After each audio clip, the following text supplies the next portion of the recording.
নির্যাতন সহ্য করেছেন, শারীরিক নির্যাতন সহ্য করেছেন এবং নির্বাসিত হয়ে থেকেছেন, একা থেকেছেন।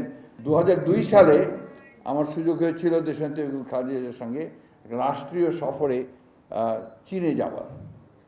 তো সেখানে প্রচণ্ড শীত ছিল, সে সময় ডিসেম্বর মাস, এত বরফ পড়ছিল যে বাইরে কোনো অনুষ্ঠান করা সম্ভব ছিল না।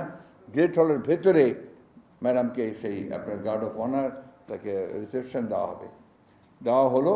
দেওয়ার পরে যখন ম্যাডাম প্রধানমন্ত্রীকে নিয়ে, চীনা প্রধানমন্ত্রীকে নিয়ে তার সঙ্গে যারা সফরে এসেছিলেন গিয়েছিলাম আমরা, পরিচয় করে দিচ্ছেন।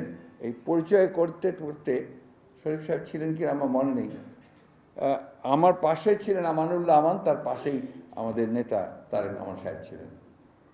তো তারেক রহমান সাহেবের সামনে গিয়ে যখন উনি বললেন যে মাই সান, তো প্রধানমন্ত্রী তার সঙ্গে হাতটা ধরে শক্ত করে ঝাঁকি দিয়ে বললেন, carry the flag of your father and mother.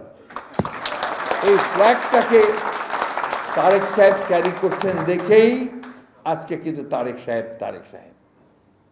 এই কথাটা আমাদেরকে সবসময় মনে রাখতে হবে। নির্যাতন সহ্য করেছেন, শারীরিক নির্যাতন সহ্য করেছেন এবং নির্বাসিত হয়ে থেকেছেন, একা থেকেছেন।